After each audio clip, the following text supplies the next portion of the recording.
Shalom, selamat pagi anak ibu. Apa kabar? Semoga anak ibu di rumah masing-masing dalam keadaan sehat. Baiklah anak ibu, sebelum kita memulai pembelajaran kita, alangkah baiknya anak ibu di rumah masing-masing mengucap syukur dengan cara berdoa kepada Sang Pencipta. Untuk itu doa dimulai.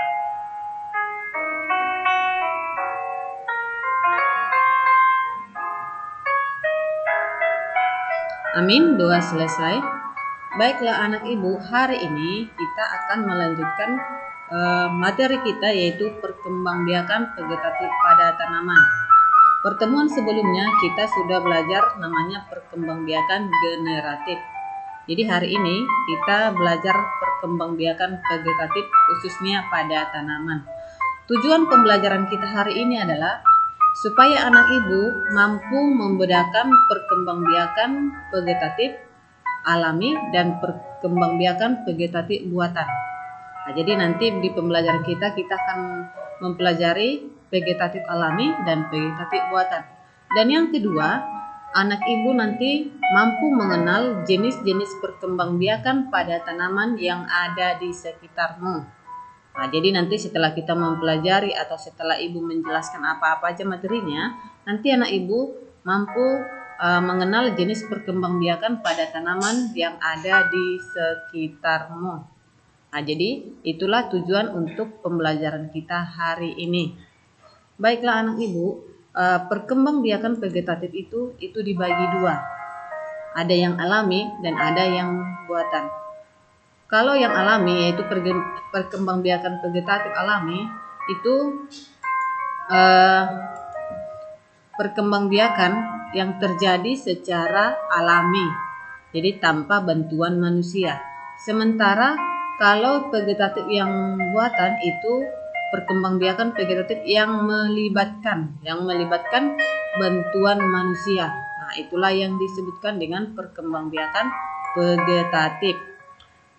Satu-satu kita pelajari.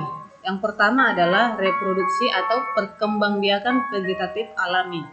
Nah, perkembangbiakan vegetatif alami itu biasanya terjadi pada akar, bunga, dan batang. Satu-satu kita pelajari anak ya. Yang pertama adalah umbi lapis. Nah, dalam umbi lapis ini memiliki susunan yang berlapis-lapis. Bagian yang berlapis-lapis itu merupakan tunasnya. Nah, tunas yang akan tumbuh membesar sehingga membentuk siung. Nah, tunas yang akan tumbuh besar itu dinamakan siung. Siung ini dapat tumbuh menjadi tanaman baru. Nah, contohnya itu bawang merah, ini ya, bawang merah, bawang putih. Nah, ini sudah dijelaskan dari gambar yang mana siung. Nah, siung ini adalah tunasnya.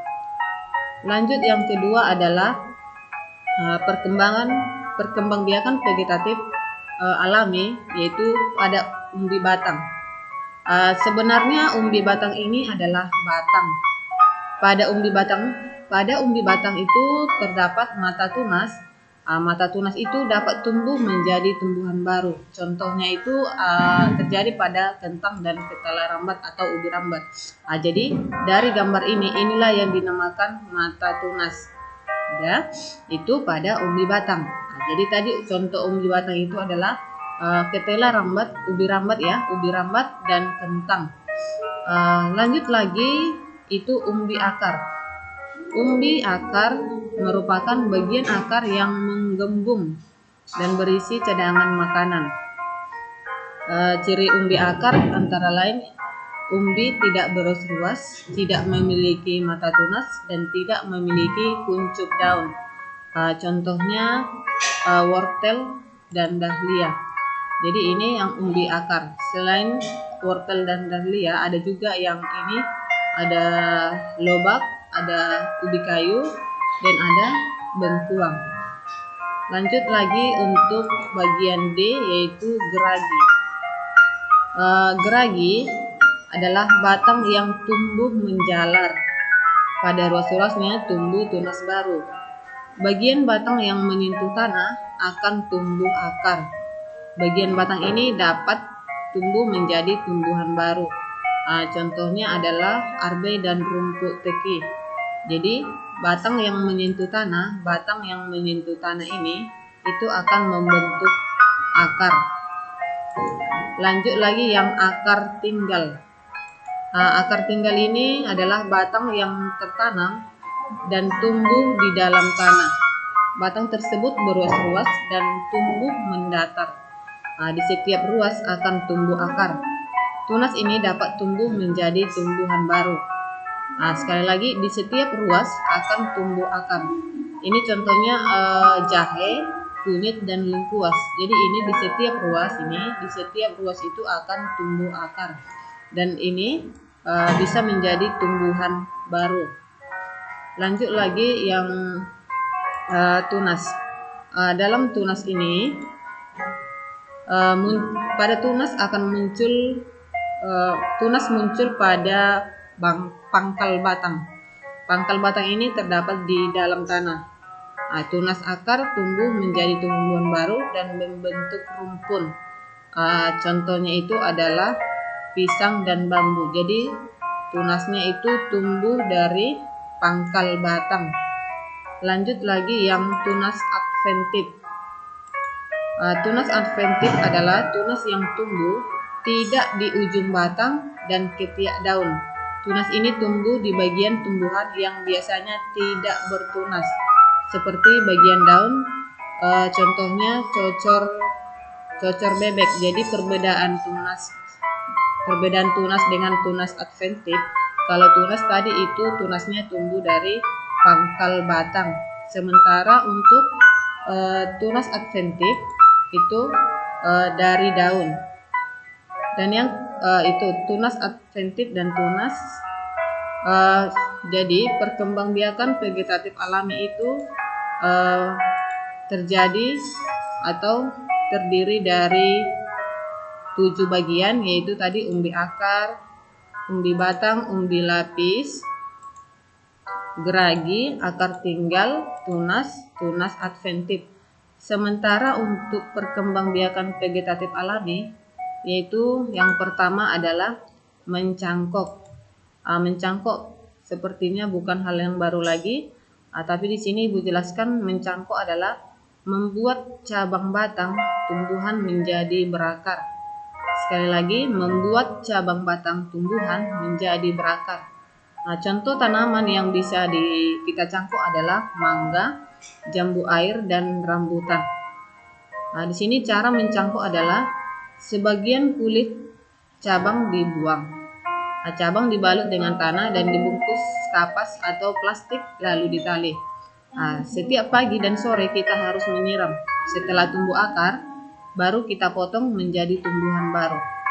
Dari mencangkok ini ada keuntungan-keuntungannya. Yang pertama adalah tanaman memiliki sifat seperti induknya. Yang kedua, cepat berbuah. Selain keuntungan, ada kerugiannya. Yang pertama adalah tanaman itu kurang kuat karena berakar serabut. Jadi tadi cara mencangkok adalah yang pertama ini kulitnya kita buang. Ini sudah ditandai ya, baru kita buang. Kalau sudah kita buang, jadi hasilnya seperti ini. Biasanya ini dibersihkan dulu. Setelah itu yang kita bersihkan tadi atau yang sudah dikuliti itu akan kita buat atau kita bungkus dengan plastik. Biasanya yang dalam tanah itu, di dalam plastik ini terdapat tanah yang hitam ya, yang tanah yang subur. Baru ini alangkah baiknya kalau diikat pakai serabut kelapa. Dan apabila sudah berakar, maka ini bisa kita potong dan kita tanam menjadi tanaman yang baru. Itu untuk mencangkok. Lalu yang kedua adalah stek. Stek ini adalah perkembangbiakan dengan cara menanam bagian tertentu tumbuhan tanpa menunggu tumbuh akar. Jadi stek ini biasanya kita jumpai untuk tanaman ubi kayu. Jadi dari batangnya itu bisa kita potong, baru kita tancapkan ke tanah, sehingga beberapa hari kemudian itu akan menjadi tanaman baru, berakar dan memiliki daun. Itu untuk stek. Lalu untuk yang ketiga adalah okulasi. Nah, di gambar ini untuk di gambar ini perbedaan mencangkok dan okulasi itu terlihat jelas. Kalau mencangkok tadi adalah membuat atau membuat sebuah cabang menjadi berakar dan membuat sehingga menjadi tanaman baru. Sementara untuk okulasi adalah okulasi itu istilahnya atau bahasa lainnya adalah tempel. Berarti dalam okulasi cara perkembangbiakannya dengan menempelkan tunas dari satu tumbuhan ke tumbuhan lain. Contoh tanaman atau tumbuhan yang bisa kita okulasi adalah mangga, jeruk, dan belimbing. Nah, jadi di okulasi ini adalah bagian dari tumbuhan lain.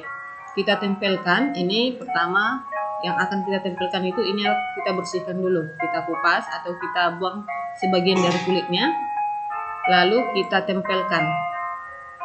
Udah, kita tempelkan. Jadi ini kita ikat dulu supaya batang yang atau cabang yang kita tempelkan itu tidak lepas. Itu untuk okulasi. Lanjut lagi untuk mengeten.